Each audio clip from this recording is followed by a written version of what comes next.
Esta es una producción de Grupo Fórmula. Encuentra más contenido como este en radioformula.mx.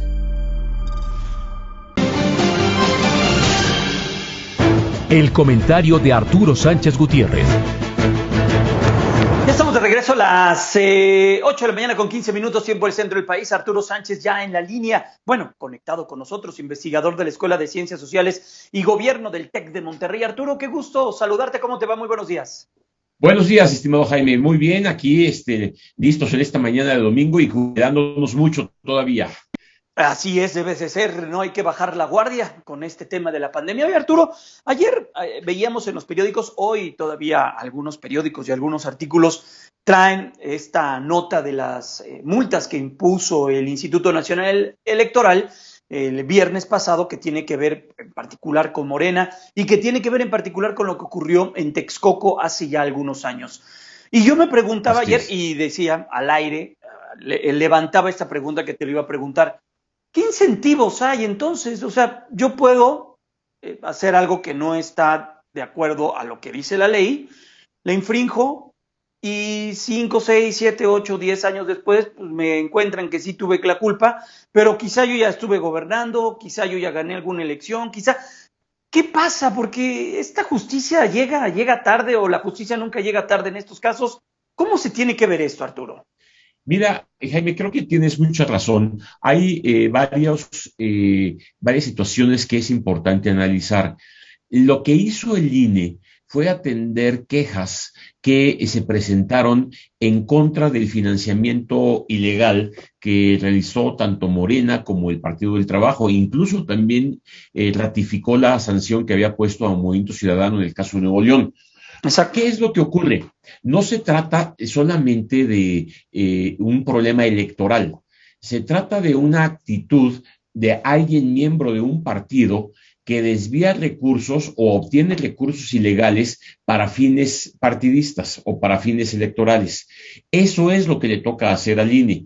Ahora, el caso era complejo en el caso de Morena, porque se trataba de la alcaldesa entonces, Delfina Gómez, que cometió un desvío de recursos a través de reducir el salario de un grupo de trabajadores de la alcaldía y con el argumento de que eran donaciones voluntarias para una agrupación política que tenía un objeto electoral vinculado posteriormente a Morena. Ese no es el asunto que le toque investigar al INE. Eso es el resultado de la investigación que hizo el INE.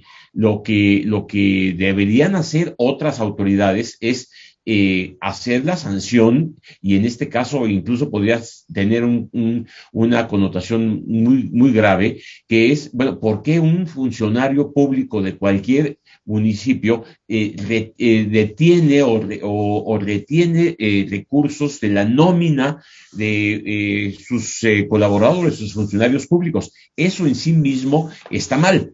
Pero ese no es un asunto electoral que le toque resolver al INE.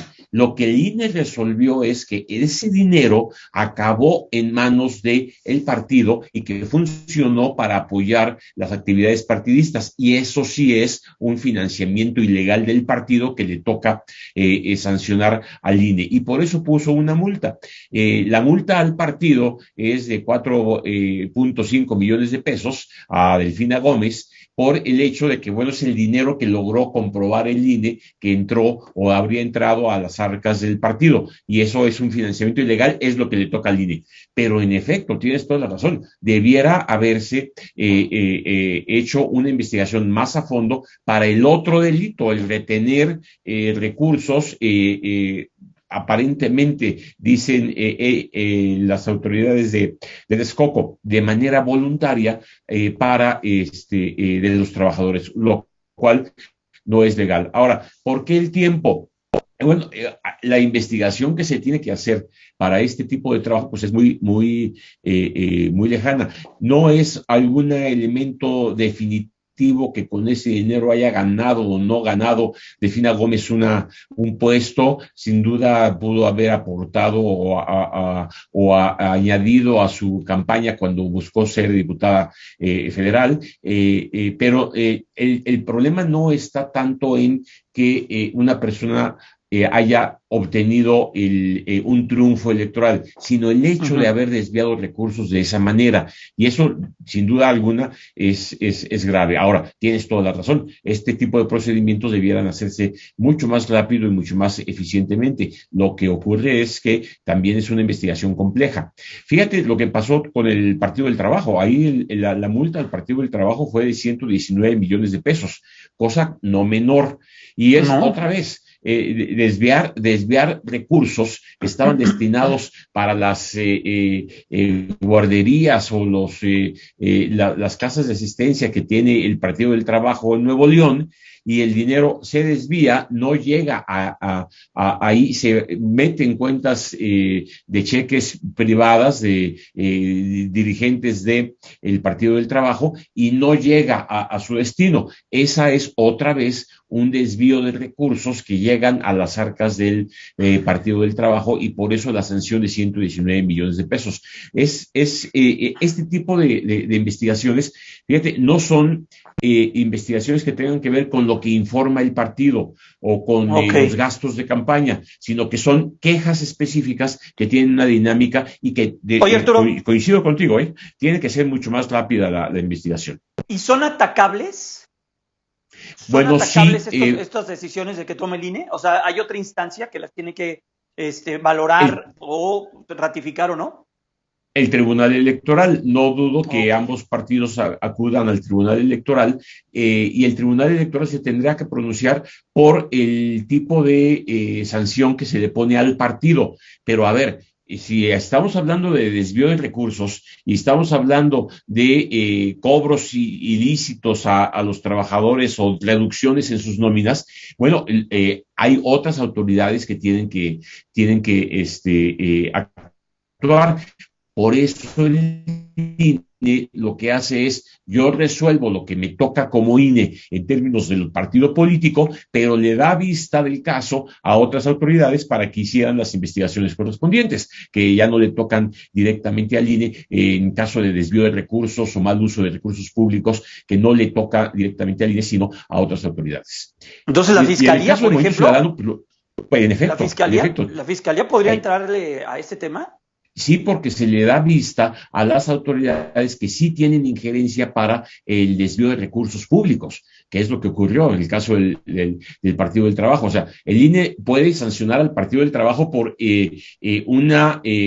un financiamiento ilegal, pero debería haber una autoridad que sancione a las personas, ahí ya no nada más al partido, sino a las personas que hicieron el desvío de recursos, ¿no? La acción como tal. Exactamente, y lo vemos, por ejemplo, con casos como la presunta acusación de desvío de recursos o de recursos de procedencia ilícita que tuvo en su momento, como señalan estas investigaciones de Odebrecht, algunos de los acusados. Vaya, ahí es ese tema, pues, ahí podrían entrar a otras autoridades para también seguir una investigación y deslindar responsabilidades.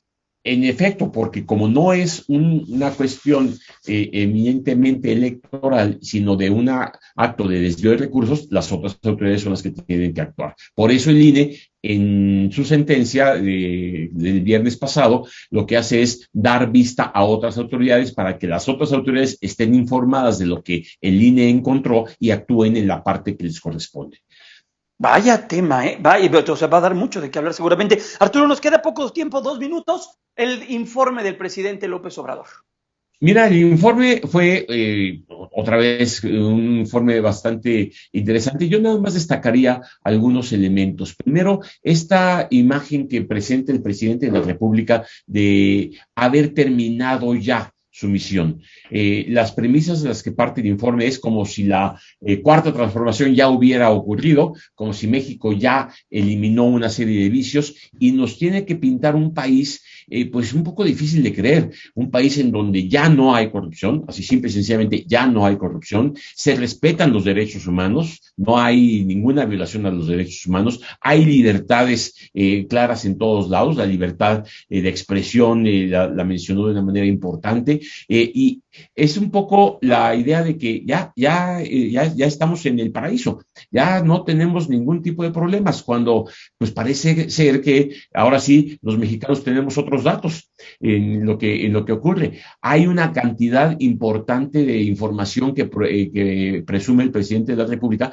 de actividades que ha realizado durante su gobierno, cosa que es interesante hacerlo, pero otra vez, fuera de un contexto integral que permita ver la dimensión del problema y qué es lo que ha resuelto durante estos 3 años. Sorprende mucho, a mí me llamó mucho la atención esta idea de que si se retirara ahora, pues ya se podría ir tranquilo y en paz. Y habla de que si la naturaleza, la ciencia y el creador le permiten terminar, pues hará la consolidación de estos cambios ya realizados. A mí me parece que esa frase, esta cuestión que incluso escribió en el libro y presumió el libro en el informe, pues lleva a una situación de incertidumbre. El presidente es presidente por 6 años y hay muchas cosas que hacer y seguramente él tendrá claramente la tarea de pues continuar gobernando, pero nos avisa que pues si se acabara ya el asunto ya se iría. Eso no deja de llamar la atención y genera un tipo de incertidumbre interesante, ¿no? Que es lo que habría que analizar posteriormente. Pero bueno, es un informe más, hay mucho trabajo que hacer para adelante.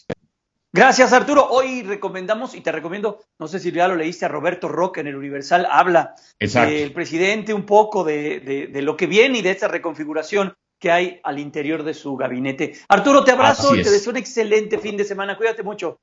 Igualmente, querido Jaime, saludos a todo tu auditorio. Hasta pronto. Es Arturo Sánchez Gutiérrez, investigador de la Escuela de Ciencias Sociales y Gobierno del TEC de Monterrey. Pausa, es breve. Volvemos.